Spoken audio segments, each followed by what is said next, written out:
Hi, my name is Ashley Brooke.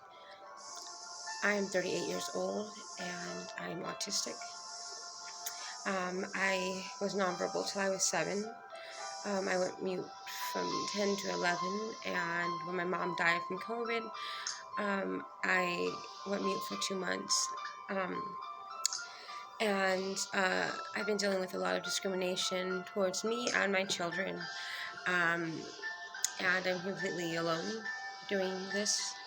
Um, and yeah, I'm facing a lot of barriers, a lot of um, difficult people that are cruel, um, and yeah, I also am a recovering alcoholic. I have been sober 4 years now from alcohol. Some people don't know, but um, people on the spectrum were twice as likely to become alcoholics because it like numbs your sensory, and also because of the social anxiety, the stigma of society of people telling us what's wrong with you, calm down, you're weird, um, and being uncomfortable, like I said, the sensory issues that I have, it's like sounds and touch and um, yeah,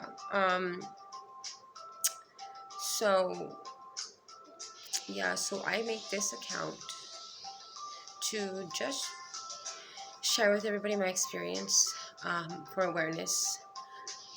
Um, One of my friends asked me the other day, he's also on the spectrum, he asked me, what would make you happy?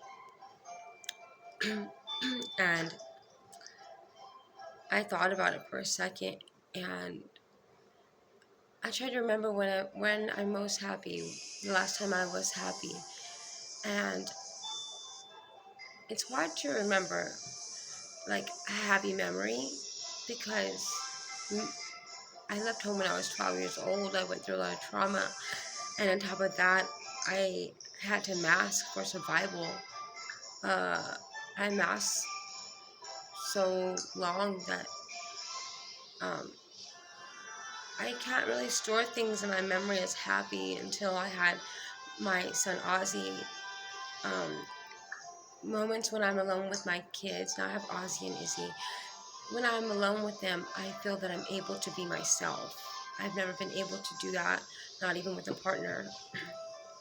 I'm able to, you know, I guess I'm just so comfortable. I'm able to, stand in front of them and do certain things, or my behaviors may seem weird to other people, but it's a big part of how I keep it together, and you know uh, how I'm able to like function, I guess you'd say, and keep up with all the things that I have and all the responsibilities that I have as an adult. But when I'm in front of other people, I'm not able to do that. I have to, be on top of everything. I have to, not be silly or do my weird voices. Like sometimes I do funny voices, like and with my kids to help like regulate my sensory overloads. And I have come to do it like in a way where I'm just being silly, or I'm using like acting or joking to do it. And I can't do those things like in front of people. If I start like doing that like out of nowhere, or like wiggling my legs, or like being silly about it with my kids, I guess I'm kind of like light masking my kids because I'm wiggling my legs, but I don't really feel that I'm masking with my kids because I'm doing it like I'm just letting myself be me, and I can be silly and still stand and do the same thing. So it's just like I'm just like whistling while I work, and when I'm with my kids, and they accept me, I know that they're my children. They love me no matter what. We love each other. We're all that we have left as a family, me and my 2 kids. So I feel my happiest moments are when I feel that my kids see me, and I stopped and think. I don't think I've ever felt seen, and I've always felt misunderstood, and I've always felt like people get the wrong idea about me, or people think something bad about me when I'm a really, really nice person. Uh, I believe that that's one of the great things about, um, you know, us people on the spectrum is that our brains, we process information differently, and we see the world differently. And one of our best characteristics that are usually, every autistic adult I've ever met, an autistic child, has always been really kind and really understanding. And I just feel like the world doesn't understand autism. And my autism is not a disability. I'm very smart. I've worked very hard to come out of, a very traumatic, I would say, lack of upbringing. Ran away at 12, got a job under the table, made my way. I studied behavioral epigenetics. Now my kids are special and they require my care, and I'm unable to work and I have seizures. There's challenges, there's obstacles, Um, but I think that's everybody's life. It's how you perceive, life, you know, and how you overcome situations while still, keeping, you know, who you are, your heart, not lose your childlike, heart. And I just think autistic people, we do that the best, and I'm not a liar. I've been in relationships and there's neurotypical boyfriends and they're like, you're lying, you're not telling the truth, like very, controlling, and I'm just like, how can you say you love me? If you don't even know me, it's not part of my processing. I mean, I have to seriously be prompt to lie. One time I did, and it was a really serious situation where I felt I had to, for survival, and I immediately told myself I couldn't even do that. It just makes me really uncomfortable, and I don't like it. And then there's parts of it that just, like, I shouldn't have to lie. I have that real, like, stigma of, like, always having to mask and always having to not be me, that now as I get older, I'm so tired of pretending not to be me. I'm so tired of, me having to dumb down for people to want to talk to me. And when I say dumb down, I mean, like, I can't talk about my interests that I like to other people. They'll be like, oh, okay, all right. Or as soon as I say I'm on the spectrum, they're like, oh yeah, my cousin was mentally challenged. Like, I'm not mentally challenged. But what is so rude? And oh, you're not normal. Listen, the world we're living in today, I don't think anybody's normal by this time. Nobody's normal. If anything, autistic people have managed to keep their sanity and their morals and their integrity. Those are really hard qualities to find, and I'm proud. This is not a hate, video, towards neurotypicals. This is a sincere request to be seen.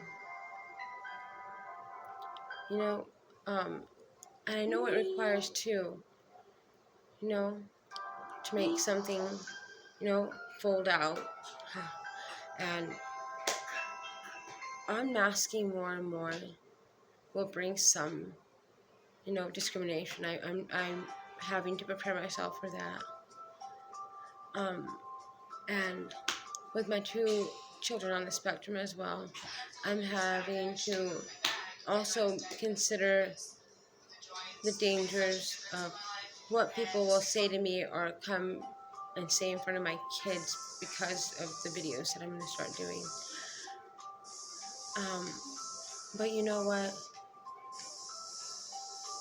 I've been through a lot in my life. And people come and people go. But I have to live with myself. And I don't owe anything to anybody but the Lord. And I cannot be a true example to my son and my daughter and tell them to be proud of themselves, to accept themselves. Don't worry about what people think. If I used to be an alcoholic, because all of those things. And I just want to be the person that I can look at my children and say, this is how it's done. And when I pass, eventually, I'm going to leave my 2 children in this world, and I went through this growing up alone as a child. The world's mean and could be scary and confusing, and you always think everybody's your friend, and then they're doing something manipulative, and it becomes totally hurtful to you because we don't have those type of intentions, and I would just like,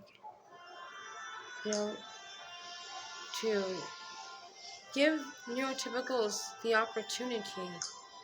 I feel like I can sit here and say, oh, we're not accepted, we're not this, and there's so much confusion with autism.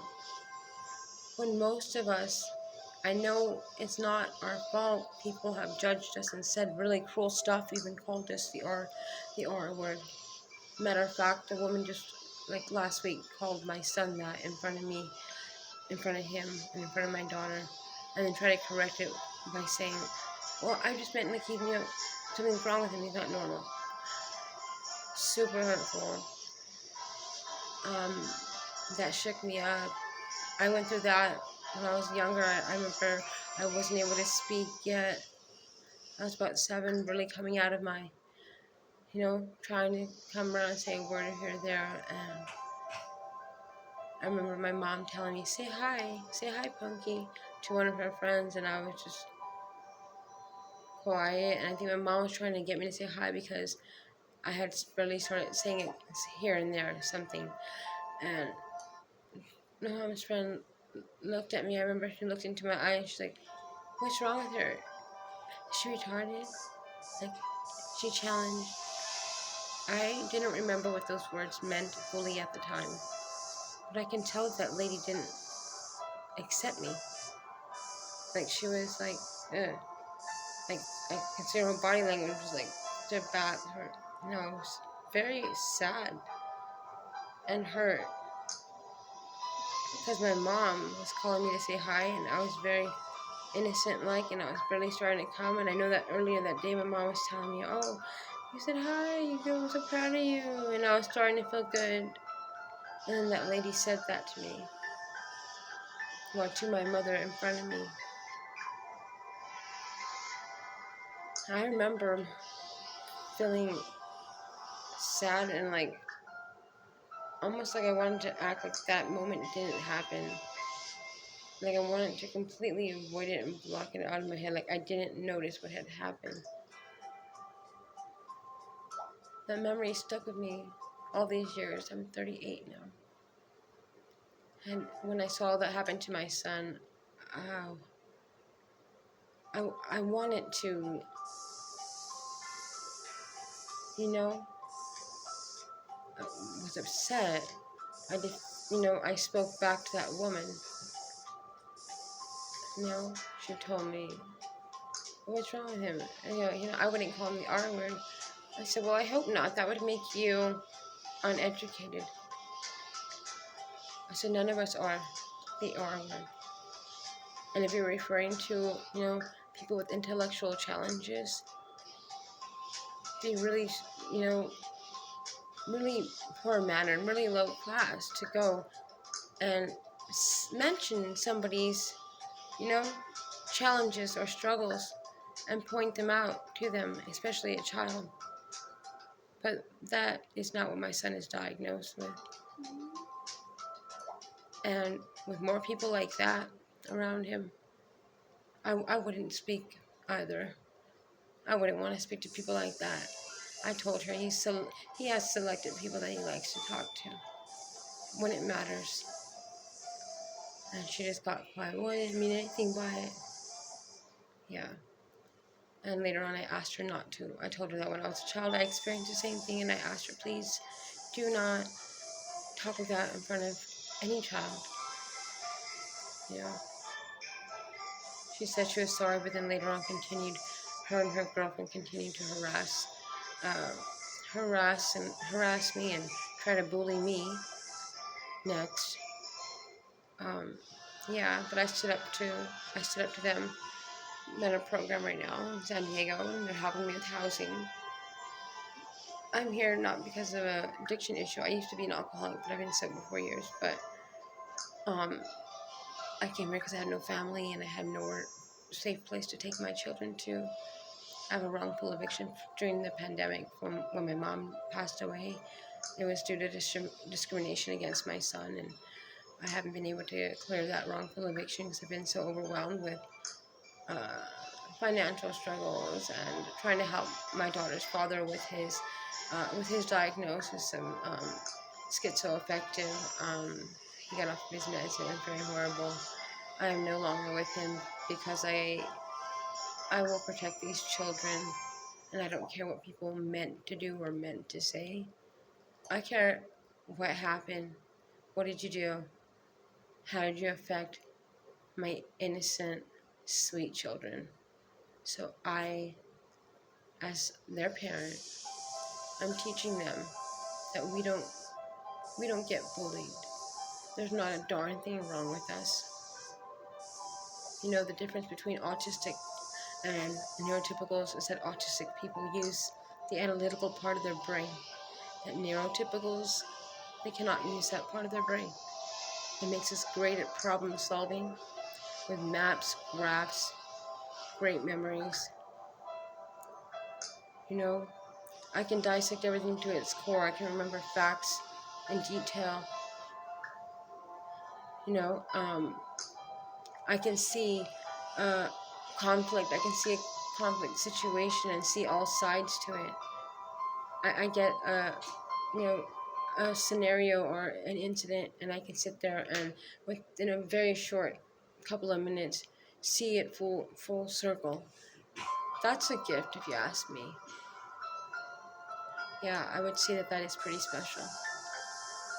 You know, people that are neurotypicals, they think that we're, you know, the R word, that we're crazy, or that, you know, they think that a lot of them think that they're better than us. And, you know, because we lack social and communication skills, we don't know it instinctively, but you don't have to know social and communication skills instinctively. It's a learned behavior. We can learn it textbook. And we are great learning information. We are great remembering information. So if we can just overcome that stigma of society that's making us shut down and not want to participate, you know, then we'd be more well-rounded than neurotypicals because we have social communication. I don't care how you learned it, we have it. The end result is we got it.